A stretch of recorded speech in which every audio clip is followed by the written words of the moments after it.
ડભોઈ તાલુકાના ઢોલાર ગામે આંગણવાડીનું ખાતમુહૂર્ત તેમજ ઈ-રિક્ષાનું ધારાસભ્ય શૈલેષભાઈ મહેતાના વરદ હસ્તે લોકાર્પણ કરવામાં આવ્યું। આ પ્રસંગે જિલ્લા પંચાયત ઉપપ્રમુખ વકીલ અશ્વિનભાઈ પટેલ અને ગામના સરપંચ અને ગામજનો મોટી સંખ્યામાં હાજર રહ્યા હતા। ડભોઈ તાલુકામાં 11 જેટલી સ્માર્ટ આંગણવાડીનું ખાતમુહૂર્ત કર્યા બાદ 2 જેટલી આંગણવાડી લોકાર્પણ થઈ ગઈ છે, ત્યારે આજે ડભોઈ તાલુકાના ઢોલાર સહિત 5 ગામોમાં વધુ 5 જેટલી આંગણવાડી 50 લાખના ખર્ચે નવીન આંગણવાડી માટે ધારાસભ્ય શૈલેષભાઈ મહેતાના વરદ હસ્તે ઢોલાર ગામેથી ખાતમુહૂર્ત કરવામાં આવ્યું। નાના ફૂલડાઓને પાયાનું શિક્ષણ મળી રહે તે માટે સરકાર દ્વારા બાકી રહેતી આંગણવાડીઓને નવીન નિર્માણ કરવા કાર્યવાહી શરૂ કરાઈ છે, ત્યારે ડભોઈ તાલુકામાં 15 જેટલી આંગણવાડીઓ નવી બનશે। સાથોસાથ તાલુકાના 5 ગામોમાં સ્વચ્છ ભારત અંતર્ગત જિલ્લા પંચાયતમાંથી અપાયેલ 5 જેટલી ઈ-રિક્ષાનું લોકાર્પણ કરવામાં આવ્યું। આ પ્રસંગે જિલ્લા પંચાયત ઉપપ્રમુખ વકીલ અશ્વિનભાઈ પટેલ, ગામના સરપંચ પાર્થ પટેલ, ભુવાજી રબાડી, શાંતિલાલ ભીખાભાઈ હાજર રહ્યા હતા।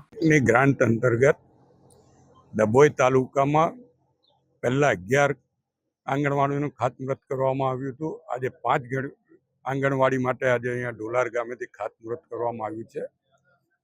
આ પહેલાની 11માંથી 2 ફરતી કોઈ નળાનું લોકાર્પણ પણ કરી દેવામાં આવ્યું છે અને બીજી 9ની કામગીરી ચાલુ છે। આજે જે 5 આંગણવાડીના કામગીરી આજથી શરૂ કરવામાં આવશે અને ટૂંક સમયમાં એનું લોકાર્પણ પણ કરવામાં આવશે।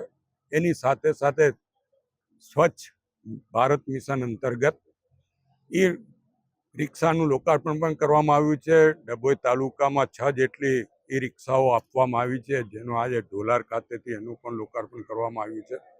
હું આ તમામ ગામોના લોકોને અભિનંદન આપું છું, શુભેચ્છા પાઠવું છું।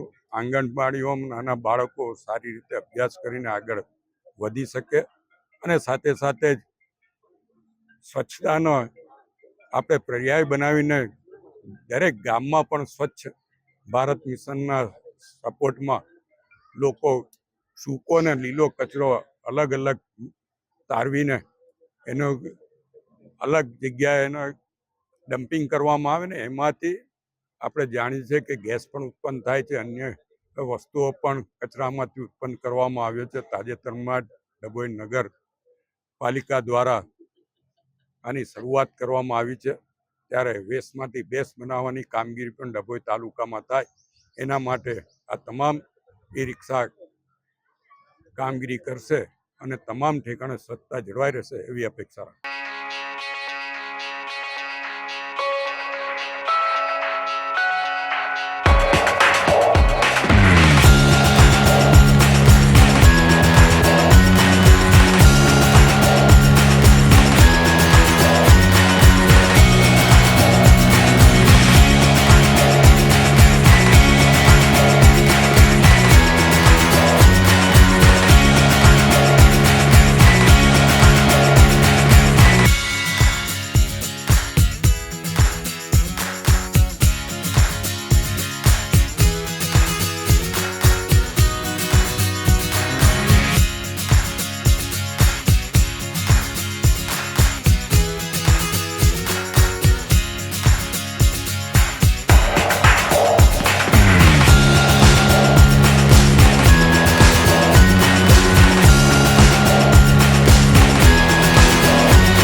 Thank you.